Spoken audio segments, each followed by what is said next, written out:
So, as a fan of Magic the Gathering, who's been playing for over 20 years now, I really enjoy theme in my decks. I really like having a mechanical or thematic gimmick in my deck that really hooks me in.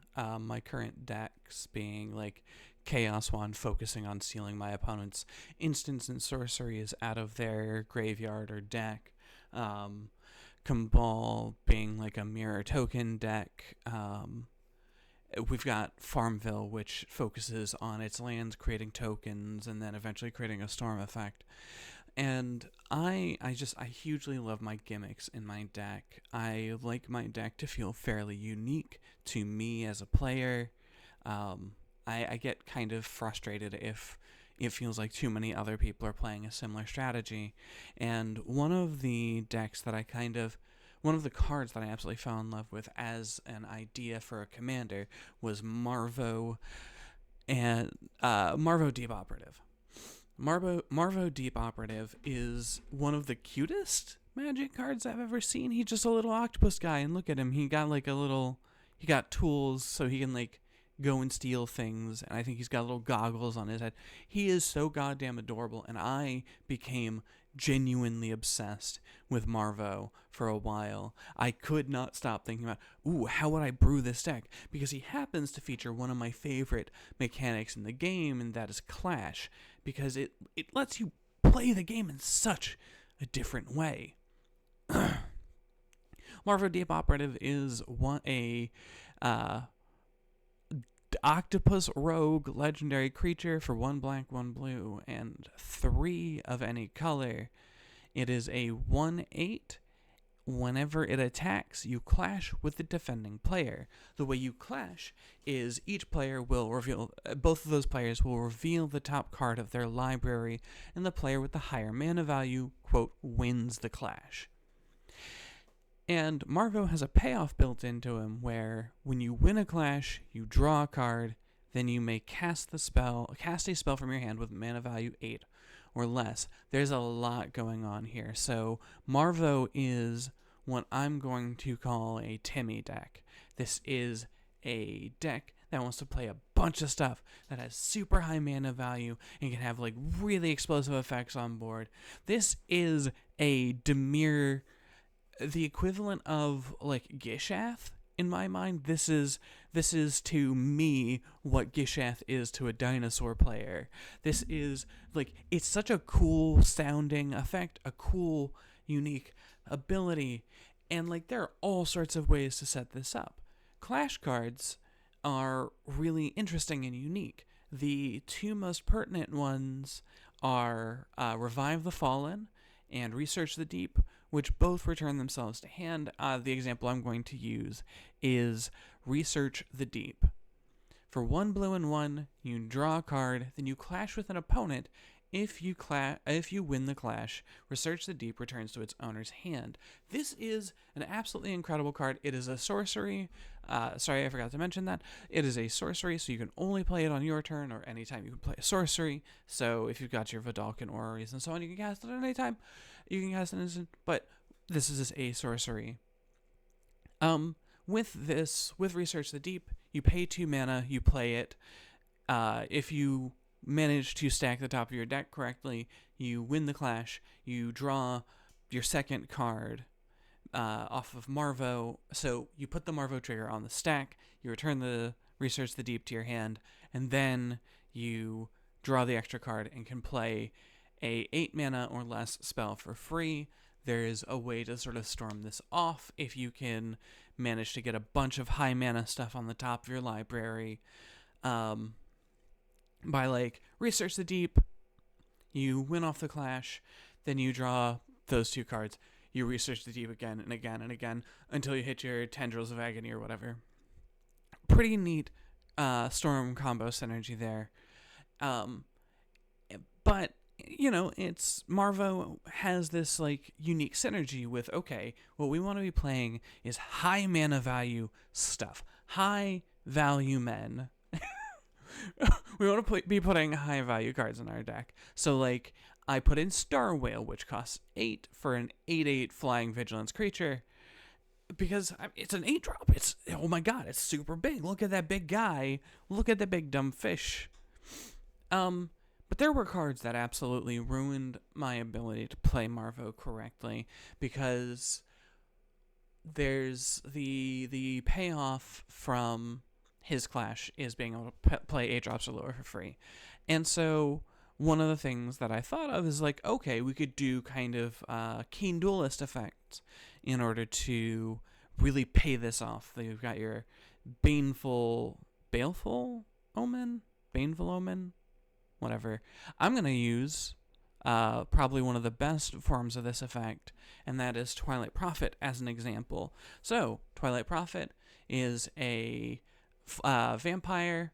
It is 2 black and 2 for a 2/4 flying vampire that has Ascend. So if you control 8 permanents, you have the City's Blessing for the remainder of the game. At the beginning of your upkeep, if you have the City's Blessing, reveal the top card of your library and put it into your hand. Each opponent loses X life and you gain X, where X is that card's converted mana value. So this would be your Twilight Prophet Baneful Omen. I'm going to say it's Baneful Omen. It's probably Baneful Omen. Your Keen Duelist, Twilight Prophet, Baneful Omen. Bob, kind of, but Bob is contradictory to this because Bob hurts you for it. The Caustic Snorse. The Snake Horse. Caustic Horse, probably. Is another one that does something similar. For 2 mana instead of for 4 in the case of the Caustic Snorse. And then you would try to set up the top of your library by using cards like Brainstorm. You're going to maintain those 8 mana value cards in hand, and then you're going to Brainstorm, draw 3, and then put... So the way you do it with Research the Deep is you put a card...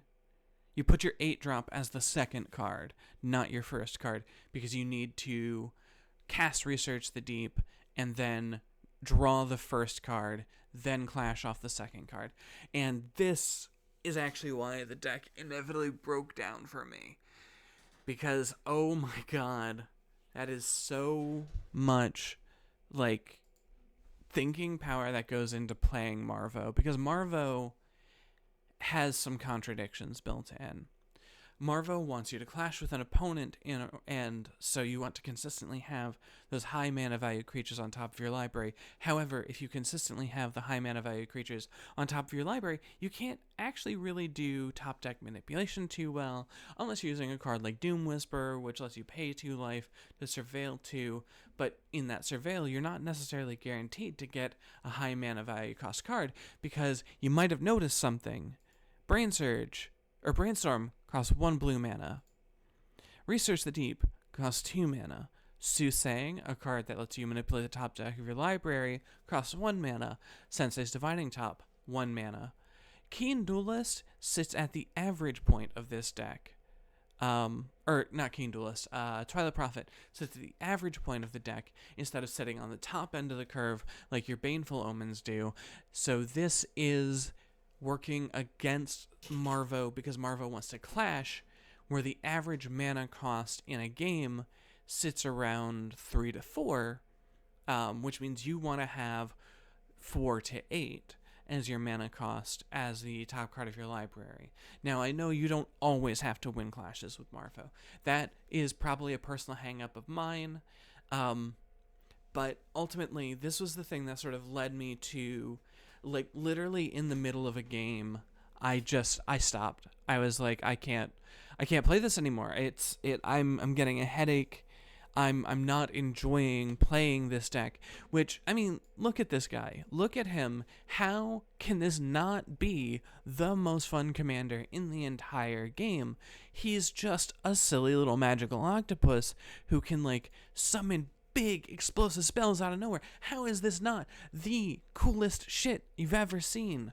But the problem is that Marvo is pulling you in far too many directions, and, like, ultimately there is an enjoyable version of Marvo, and there are people who are going to enjoy Marvo if what you enjoy out of the game is feeling like a big brain genius who can like manipulate everything so that the top cards of everybody's deck are always what you want them to be, then yeah, definitely Marvo is going to be enjoyable. There will be cards out there like Haunted Crossroads, which will let you put a creature from your graveyard on top of your library. So if you're doing like Altar of Dementia style things, you like put out your 8-drop creature, you sacrifice it to Altar of Dementia, somebody mills 8 cards, you Haunted Crossroads it back on top, and you can get that kind of engine going, but it is fragile. Marvo has to be in play, for instance, in order to get those payoffs, although if you're doing it properly, you probably should have like 4 or 5 points where, like, you know, if you've got your Twilight Prophet in play, if you've got your Baneful Omen in play, you're going to have several different connection points where there's a payoff for those high mana value things, but not really possibly an enabler to let you get the higher mana value things onto the battlefield. And like, yeah, as you can hear, this was a commander that pulled me in so many directions that genuinely somebody in the middle of a game removed Marvo for the 5th time that game or something, the 4th time that game. And I stopped and I went, I can't play this deck anymore. I can't. This is not enjoyable. I know, like, people really enjoy deck techs and stuff, so this is sort of an anti-deck tech, and I am talking about a card I genuinely love. I get excited every time I see Marvo, because I'm like, look at my boy. He's so cute. Like, just look at him. He is probably the most adorable creature I've seen in Magic the Gathering. And I got so excited, but ultimately Marvo never came together for me, which is a little bit sad. But I hope that, like, you know, by talking about the cards that work for Marvo, maybe I can encourage you, if you want to play Marvo, to sort of move in that direction, or like hopefully you can figure out what I did wrong if you want to play Marvo. And if you do play Marvo, if you enjoy playing Marvo, let me know in the comments, because I want to see this magical little octopus. I want to see him in play. I want the magical, the marvelous Mr. Marvo go off. But I've been rambling a lot, so I'm gonna go. Bye.